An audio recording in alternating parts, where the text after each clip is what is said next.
Firstly, I would like to note that the only ones that are able to take photos are from our organisation, so if you could please refrain from doing so, that would be great.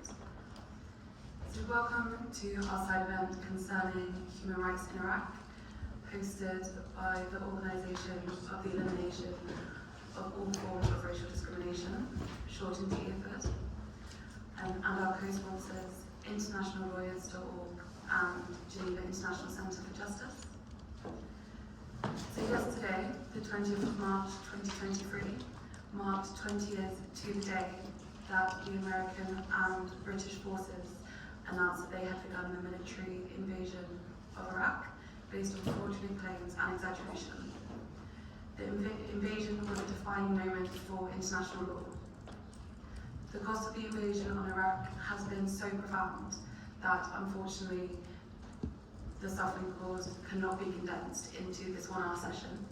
However, there's no doubt our speakers will give valuable insight into the immensity of the situation.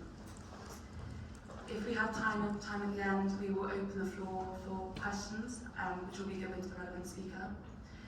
But first, I would like to welcome our first speaker to take the floor, Mr. Curtis Dober, Research Professor of Law and the main representative of internationallawyers.org to the United Nations headquarters in New York.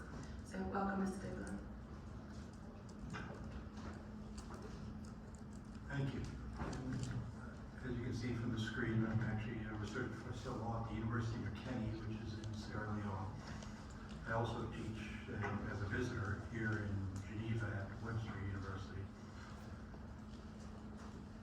I think the topic that we're going to talk about today, the situation that occurred in Iraq, is one of the saddest chapters of international justice. And as an international lawyer, it's something that has affected me greatly. I still represent people in Iraq. As some of you may know, I've represented people there not only since 2004, when I represented the Iraqi president as part of his legal team before the Special Tribunal.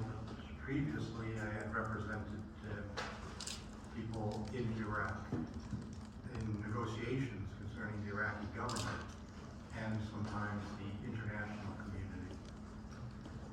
I'm going to try to address it through the eyes of a lawyer. I'm a lawyer trained by a professor named Myers McDougall and Luan Cheng and Rosalie Higgins, three professors who are noted for their combining law and politics together. So I'll skip around perhaps on these slides, because I think 21 slides is much too long for a short presentation.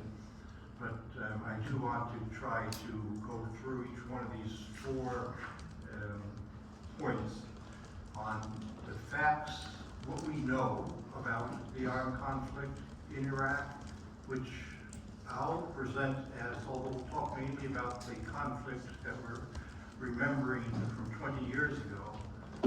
As most of you will know, Iraq was under pressure of the use of force for quite some time, first by Iran and later by the United States and its coalition in 1992. And that was something that I was involved in, actually being in Iraq at the time that the 1992 armed conflict began. And we'll talk a little bit perhaps about that. But the facts then are the first thing I want to talk about. Then the law that should be the framework through which we view this international armed conflict. And then the politics, which is maybe unfortunately the way through which, or the lens through which we often view the law. And lastly, just maybe reflect on some lessons learned from an outsider myself in this armed conflict. Although I interact very often with Iraqis, I am an outsider to that. And in that regard, I should, as a visitor here in Geneva at Webster University.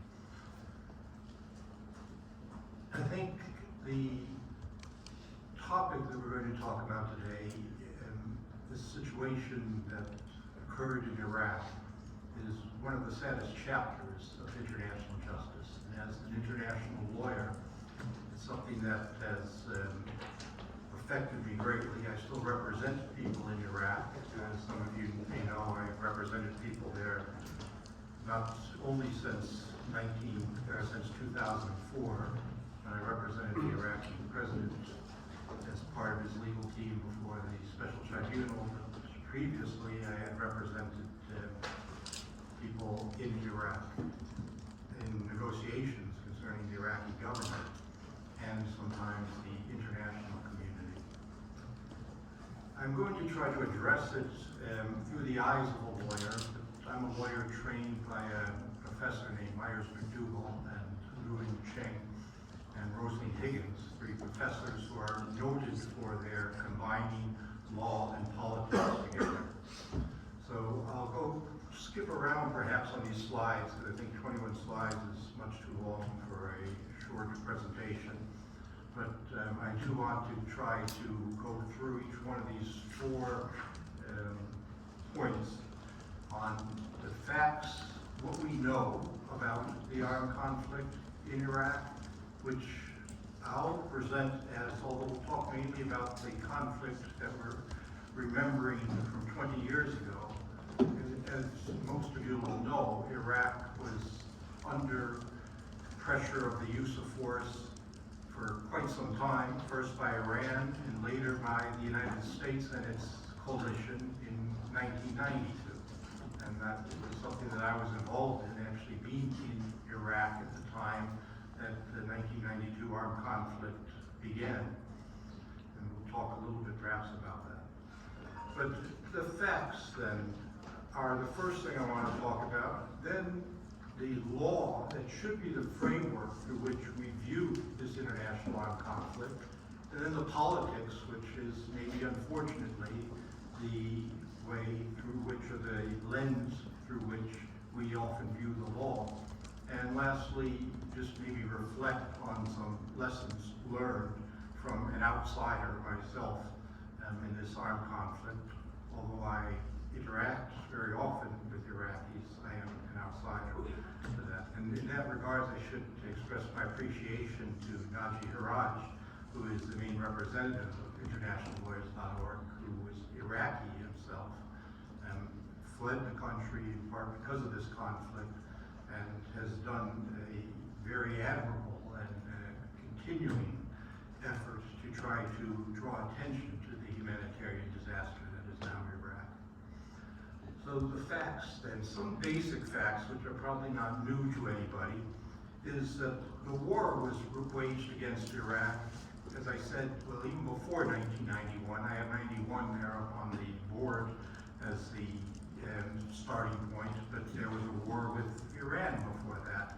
But Iraq, at that point, in 1991, before what is often known as the First Gulf War, was a fairly developed country.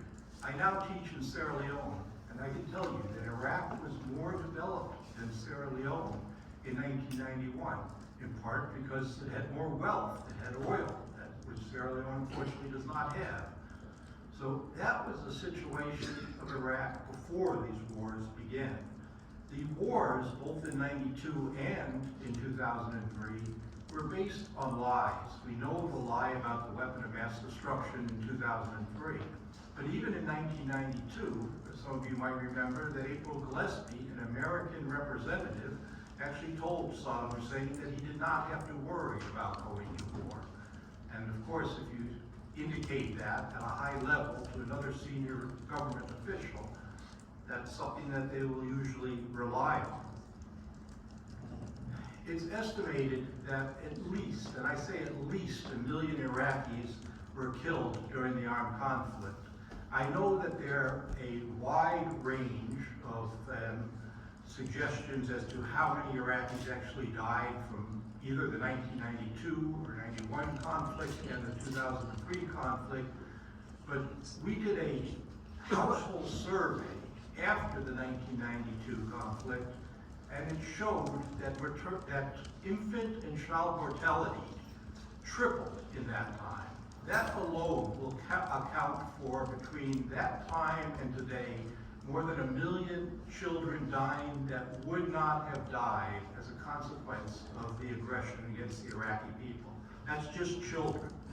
I think the estimates, which we never did a counting, where they buried people en masse in the desert, those estimates, the estimates of how many people died in Iraq are, I think, even the highest ones that are around 1 million are probably extremely low. And particularly if you take into account the indirect consequences of the armed conflict.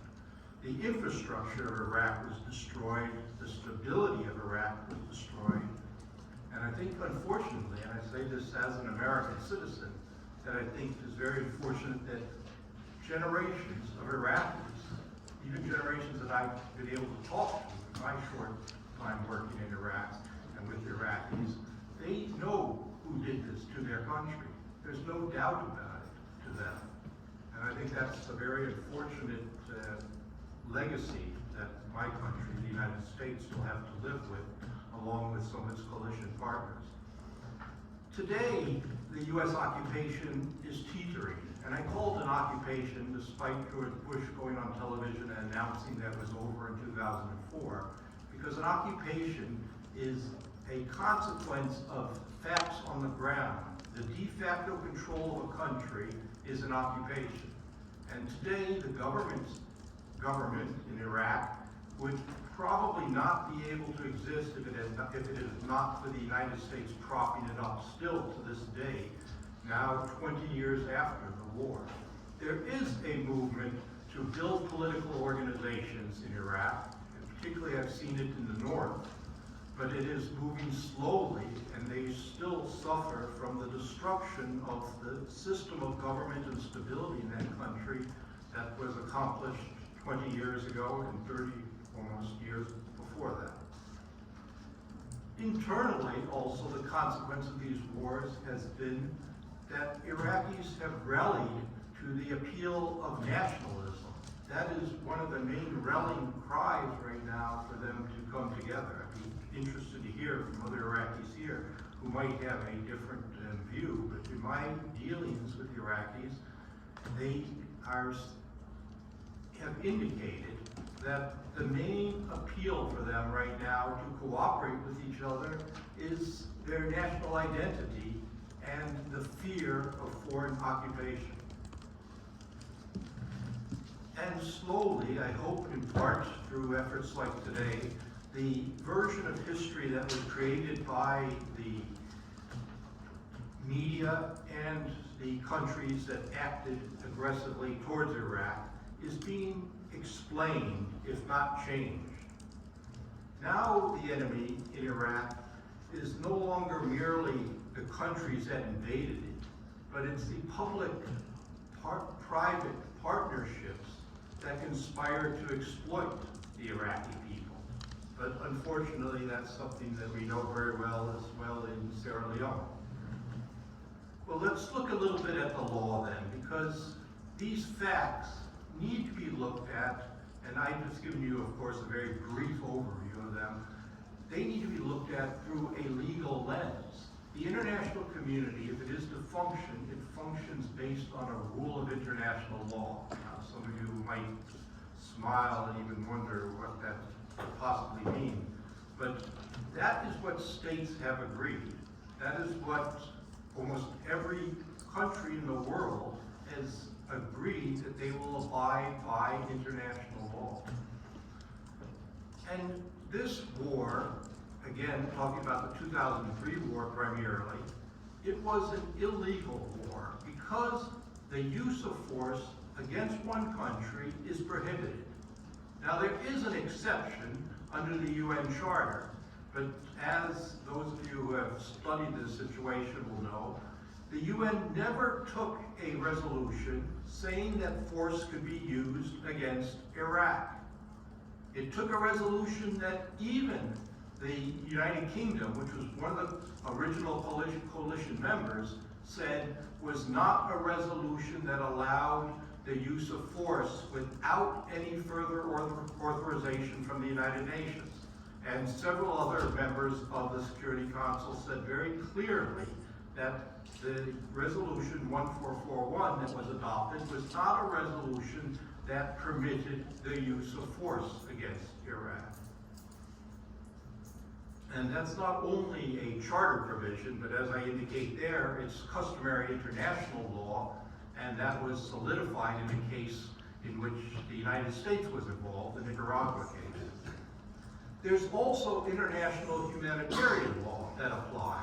International humanitarian law, for example, as most of you know, the 4 Geneva Conventions, which the United States and Iraq are party to. But one of the things, just one example of the many provisions of international humanitarian law that is prohibited, among them are, for example, attacks against civilians, but also intentionally or willfully providing an unfair trial for somebody captured as a prisoner of war. The trial that I participated in with the Iraqi president as a defendant was an unfair trial. And that's just not my word. The Working Group on Arbitrary Detention of the United Nations Human Rights Council right here decided that not once, but twice. They told the United States and Iraq, both of them who they held responsible, that the manner in which the trial was being undertaken was a violation of international law, and particularly a violation of the provisions of the four Geneva Conventions, and the Geneva Convention, the third Geneva Convention regarding prisoners of war. But they looked primarily at Article 14 of the ICCPR because their mandate is based on human rights instruments. So the human rights, next slide, and the international human rights law and international humanitarian law are frameworks through which we should view the situation in Iraq, as well as general public international law providing for the prohibition of the use of force. Well, what are the consequences of these? There are several consequences of a violation of international law, and these are just the basic ones. First, the state must end the violation. Second, it must return the situation to the state it was before international law was violated. Third, it must provide reparations and compensation to the victims of a violation of international law. And third, and perhaps as important in this instance, third-party states, even states that had nothing to do with the violation, cannot recognize the illegal situation, in this case, the occupation of Iraq through the use of force, as legal. If they do so, they violate international law. And last but not least, there is the responsibility of individuals for violations of international law. And as we've just seen recently, just a few days ago, where the International Criminal Court issued an arrest warrant for the Russian president and the head of the Commission on Children's Rights for removing children from a war zone, they allege, for their protection. The court alleges in violation of provisions of international humanitarian law, which prohibit just removing children from an area. But while that arrest warrant was issued, none of the individuals that I list there have had an arrest warrant issued for that against them or for them by any instance. And they are individuals who are the ones responsible for the killing of more than 1 million innocent Iraqis that I've just mentioned before. The rule of law only functions if it is applied to all equally, and that is, of course, a problem. Let me skip through that and look at the politics a little bit, just generally mention why this situation exists, in part at least. Politics are often driven in part by the media. The media has played an important role, particularly in the armed conflict in Iraq. In the 1992 armed conflict, I was in the El Rashid Hotel in the first few days of the bombing there, and I sat in the room while CNN pointed out that the American bombing had just missed a communications tower. And sure enough, about 5 minutes later, they hit that tower. That was direct participation by the media in that armed conflict. In 2003, the media, of course, immediately published as truth the statements by General Powell, the UN representative of the United States, where he indicated, at that time I believe he was the Secretary of State of the United States, where he said that the Iraqis had weapons of mass destruction, something he later had to admit was a lie. But the media published that immediately. Okay. So I told have a couple minutes left, so I'll just go through the next slide there. The politics continue to be a push towards armed conflict, not only in Iraq, but in Iraq, one of the reasons for armed conflict we now know, and this goes to trying to understand the truth of the situation, is the United States hegemonic intentions, which, as we see from more current events, including those in Russia, continue. Another reason why we were able to acquire such a coalition was because of the help of allies in a coalition of aggression, if you will. NATO is one of the international organizations, perhaps the only international organization in the world, whose mandate, although not in its statute, has been, in practice, to carry out aggression against others. And the UN continues to be ineffective, as it was in that instance, in trying to bring peace in conflicts of war. So some lessons learned, and I'll just use the first two slides in this. So the first lesson that I'd like to, and these are general lessons that I'm trying to draw from it, because I think it's important that in a situation like Iraq, we try to not only look back and commemorate the death and destruction that happened, but we try to draw lessons for the future. The politics, if there's a lesson to be drawn from politics, it's one that we cannot afford aggressive alliances. Secondly, that only good faith multilateralism will work. And only good faith multilateralism can replace the unilateralism that many states are currently convinced they must act with. And we need to prioritize cooperation over competition. These seem like very simple statements, but these are statements that perhaps could have prevented the Iraq War. In both instances, in 1992 and in 2003, I was involved in efforts, some at a high political level, to try to avoid the Iraq wars, if you will.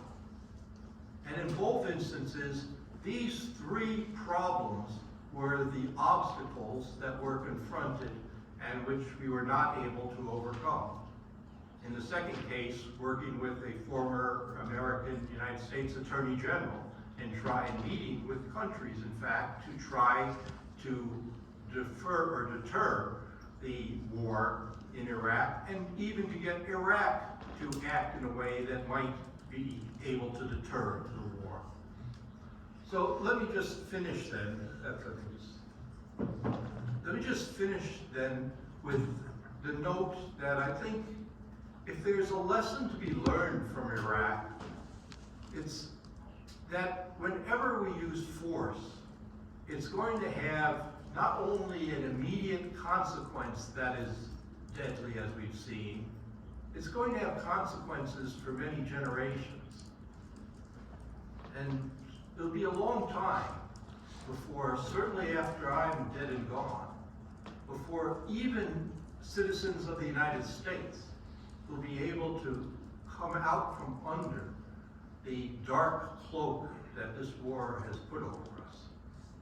And I think it'll probably be the Iraqis that emerge from the scars of war before Americans are able to emerge from the guilt that they bear for this war. Thank you so much, Mr. Dillon.